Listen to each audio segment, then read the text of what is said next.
família, uma das maiores dificuldades que os humanos passaram foi contra os demi-humanos. A gente viu, né, vai ver aliás no filme, quem já leu a novel sabe do que vai acontecer do Reino Santo, mas eu digo pra vocês que sim, os demi-humanos que ajudaram os demônios a atacar o Reino Santo são os maiores predadores da humanidade, os que ameaçam a humanidade acima de tudo, galera, sério mesmo. Isso desde a época dos 6 grandes deuses, que foram os primeiros players a vir pra esse mundo. Inclusive, os primeiros players começaram a derrotar uma porrada de gente aí que não eram humanos, tá? Se vocês não sabiam disso, eles fundaram a Teocracia Slane com base nisso daí. Por isso que eles têm todo um conflito com os demi-humanos no final das contas.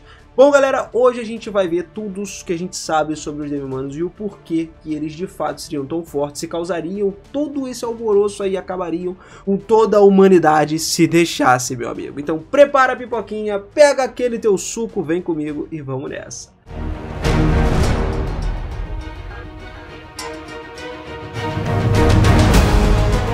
Fala, seus otakus, beleza? Eu sou o Minas e sejam muito bem-vindos a mais um videozão aqui no canal. E olha só, família, vamos começar direto aqui. Os demi-humanos, nesse novo mundo, eles são os predadores mais ameaçadores que a humanidade enfrenta. A gente não tá falando do Ainz, tá? Isso é porque o Ainz não é humanidade. Estamos falando de fato dos humanos. Mesmo que a humanidade tenha sido salva da extinção lá nos 600 anos e recebida com magias, técnicas de combate melhores dos salvadores, que eram os 6 grandes deuses, que mais tarde estabeleceram a Teocracia Slane, os demi-humanos continuaram a ser um perigo imenso. Mesmo com todas as forças técnicas que a humanidade conseguiu conquistar, foi confirmado que sem a Teocracia Slane, os imensos recursos e os guerreiros que eles têm, que são extremamente poderosos, né? A gente está falando dos membros das escrituras negras ou os God Kings, que são os descendentes de deuses de fato, que não só a Teocracia tem, os elfos, por exemplo, também tinham o Descent, que era o rei dos elfos.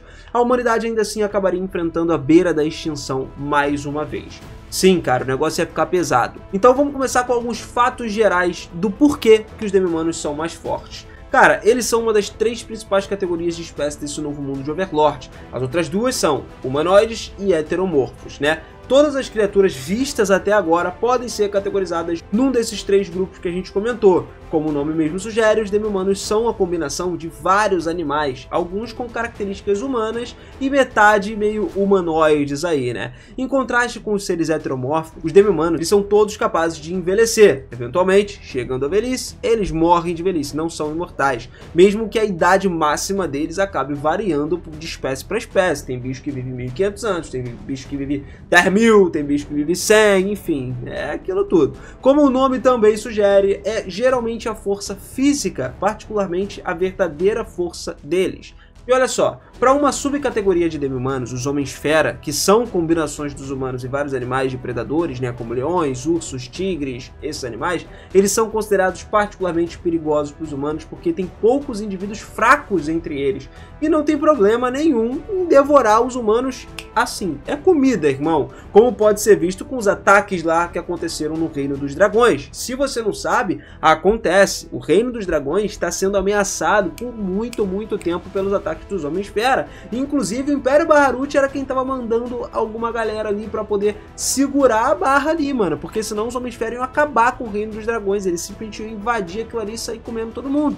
A nação dos Homens-Fera, ele já tinha invadido um pedaço, já tinha festejado e realizado eventos gastronômicos elaborados, comendo a galera, aonde os humanos foram convidados agora como prato principal. Mas apesar da sua natureza predatória, nem todos os Homens-Fera estão dispostos a devorar os humanos assim. Eles geralmente são capazes de raciocinar, né? Porque, olha só, em um Homem-Fera macaco que a gente viu, que é o membro daquele grupo de aventureiros lá dos Silverbirds, tá ligado? Que apareceram, acho que na 3ª temporada, não me lembro exatamente agora, mas foi quando o Ainz começou a dominar o Império Baharut. Ele era um grupo adamantida, tá ligado? Que tava lá operando no Império Baharut, que agora, no caso, é a Aliança Cidade-Estado, né? Do Ainz, no geral. O nome dele é o Fan Long, e ele sendo um homem macaco de Redfort, ele é o Senhor das Feras, que além de uma imensa força física, pode controlar e canalizar os espíritos da natureza, a selva também, né? Se tornando ainda mais forte e causando ainda mais danos do que qualquer outro ser. Só que a imensa força dele, lógico, vem com algumas desvantagens no mundo humano, porque ele não é particularmente interessado em formalidades, em protocolos. As regras que ele vive, de comportamento principalmente, são mais devido à atitude perante a vida do que à biologia dele. Além disso, ele também é um cara muito desajeitado e muitas vezes ele acaba causando muitos danos por onde ele passa, simplesmente porque o o cara subestima a própria imensa força que ele tem. Arranca a maçaneta, amassa tudo, arranca a porta, tentando abrir a porta, isso já apareceu pra gente. E ele também gosta de atacar as coisas, mas não com a intenção de fazer o mal aos humanos no final das contas. Ele e o restante dos Silverbirds também ficaram todos enojados com o fato daquele idiotão lá do Dirk Niv aparentemente trair a humanidade para se tornar o estado vassalo do Ainz, quando não era nem a intenção geral disso acontecer, né? O cara mesmo se sabotou. Ou seja, ele passou para um lado oposto, completo, né, do que a humanidade imaginava. Agora, como semi-humanos, os Megalons não são lutadores físicos, são outros tipos de semi-humanos que possuem um imenso potencial mágico. Eles vivem nas colinas de Abelion e também fazem parte da aliança demi-humana e servem aos demônios. Eles são capazes de usar magia até o 4º nível especificamente. Aí, tem algumas espécies excepcionais nesse meio que podem até atingir o 5º nível, seria um nível muito maior de magia. Algo que, por exemplo, Nazrene, que é o líder da tribo dos Megalos, ele já mostrou pra gente, demonstrou de uma forma impressionante as habilidades. Inclusive porque tem vários braços, né? Uns braços extras. E detalhe, nesses braços extras, ele pode lançar feitiços diferentes com cada mão, conjurando gelo, chamas e outros feitiços. Nazrene também pode usar feitiços, por exemplo, como as chamadas Terras Prateadas, que é um feitiço elemental que pode causar devastação nos inimigos, como a Lupus Regnia Beta também pode fazer. Além disso, os Megalos, eles não comem humanos, porque eles se assemelham bastante com esses humanos, mesmo com esses braços extras que eles têm. E ao lado desses aí temos os Comedores de Pedra, criaturas que não tem problema em consumir os humanos. Aí a gente já tá indo para um outro patamar, tá? Como o próprio nome sugere, eles também podem comer vários minerais e, se necessário, cuspir pedras de volta nos inimigos, quebrando ou danificando armaduras, metal e pele e ossos também. Os Comedores de Pedra, eles ganham vários bônus, inclusive, ao consumir ossos e minerais caros. E mesmo que esses bônus sejam temporários, porque não dura a vida inteira, eles são muito fortes e excepcionais para uma batalha, para um combate. Exemplo, comer diamantes torna eles mais resistentes a danos físicos não mágicos. Em geral, eles se assemelham muito aos macacos e usam armas primitivas, como os taca-pés e também pedras, e consomem e ele acaba usando como armas no final das contas. A seguir, nós temos os Tritões, o povo peixe, que vive lá na região costeira do Novo Mundo. Eles são meio que os equivalentes aos Homens Lagarto. Enquanto os Homens Lagartos vivem na Terra, são adaptados para se mover na água, mas ainda dormem na Terra, os Homens Peixe vivem e dormem na água, mas eles podem se mover na Terra por longos períodos de tempo.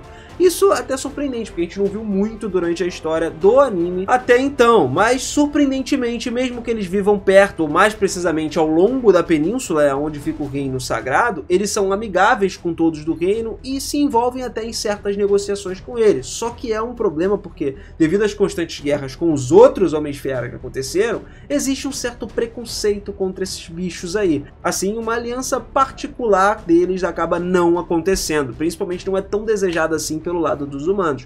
Lógico, isso não significa que esses predadores não sejam aceitos por alguns guerreiros humanos. Sim, eles são, inclusive aqueles que lutam ao lado dos Homens-Peixe, rapidinho desenvolveram um respeito mútuo aí um pelo outro. E também tem relato de que existe um Homem-Peixe particularmente bonito, inclusive ganhou o amor de uma princesa humana. Só que os Homens-Peixe e as mulheres humanas não podem produzir descendentes, não tem como ter filhos, né? Pessoas férteis, pelo menos não até agora. Algo que o Demiurgo está tentando aí fazer uma mudança, né? A gente sabe que ele estuda muito sobre essas coisas.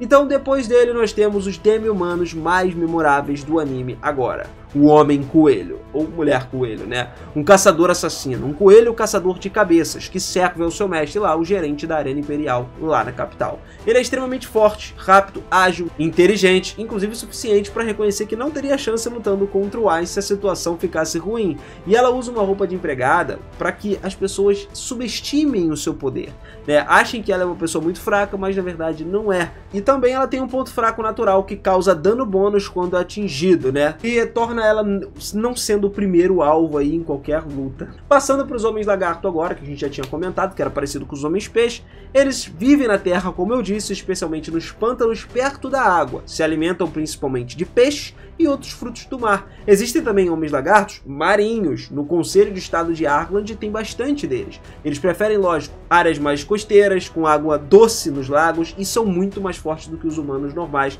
e se assemelham muito a Velociraptors, só que mais musculosos. Eles empunham principalmente armas primitivas, como clavas de pedra e também alguns machados, mas possuem uma inteligência bem próxima de um humano. Mesmo que eles sejam estúpidos em alguns momentos, eles são poucos em números e geralmente vivem em harmonia com a natureza, em vez de tentar destruir ela. Mas é claro que o Ainz e também o Sasha, aquele outro que fizeram amizade, né, depois do Coctus ter ido lá, ter destruído tudo, matado um bocado de homem lagarto, eles mudaram isso daí. Pelo menos os homens lagarto agora se mudaram para Nazarick e estão vivendo lá dentro. A seguir, nós temos os Nagas, pessoas serpente, que são excelentes lançadores de feitiços e são até mais inclinados para magia, tá? Apesar do corpo longo e muito musculoso, eles são fracos, mesmo que a força mágica deles geralmente predomine, sacou? Conhecemos um deles muito bem, o Raikarios, né? Que foi o governante da Floresta Ocidental, mas se aliou ao Rei Troll, dominando o leste da floresta para formar uma aliança para derrotar quem? Nazarick, o que não aconteceu. Enquanto o Rei dos Trolls e o seu exército foram completamente derrotados, o Raikarios se submeteu mais tarde e até se tornou parte do Reino Feiticeiro. Pois é, agora pra galera que tava perguntando onde ele tá lá, trabalhando na recepção da cidade para poder trazer informação para todo mundo, os recém-chegados ali falando sobre as regras do reino, que se você infringir, você vai acabar como os Trolls amigos deles. Graças à sua habilidade de se tornar invisível, cara, ele também serve para outras coisas, como por exemplo, informante ou espião. Já o Gu, como o Gogin, os dois eram Trolls antigos, né, maiores e mais fortes do que os Trolls normais, e com imensas habilidades de regeneração, que torna eles muito mais poderosos em combate físico. Mesmo que os Trolls antigos, por procuração, todos eles sejam considerados covardes na sociedade Troll, o Gogin ele já sabia que o Ainz não era um covarde e que a perspectiva nem sempre dele estava correta. Em outras palavras, até mesmo os Trolls poderiam viver junto com os humanos. O Ainz até perguntou a esse campeão lá, ao senhor marcial lá na arena, quando ele lutou contra ele, se ele estaria disposto a lutar pela humanidade, apesar do seu óbvio desdém desse tipo de vida, porque ele não gosta dos humanos, mas luta por eles. E o mesmo se aplica, mesmo que em menor grau, aos ogros, cara. Os ogros são musculosos, mas muito menos inteligentes do que os Trolls. Só que eles também podem viver pacificamente na sociedade com os outros, desde que eles acreditem que alguém mais forte governe eles. E também que eles estejam bem alimentados, né? Porque se eles não estiverem alimentados, eles perdem o controle. A razão pela qual os ogros são percebidos como ameaça direta pelos humanos é simplesmente porque eles comem os humanos. São considerados presas fáceis para eles. Pequenininho, vou pegar e vou comer. É como uma refeição regular. Então, se eles tiverem refeições de fato regulares, isso não seria um problema. Dessa forma, a força deles beneficiou, por exemplo, muito a aldeia de Carne Village lá, né? Que o Ainz tacou eles para poder tomar conta dali. E eles estão sempre alimentados. Apesar deles já terem atacado a aldeia, agora eles trabalham junto com os goblins, com os humanos e todos vivem bem. Por fim, eu quero falar sobre os Caprinos, mano. Ou eles mesmos se chamam de Seres Gente, sacou?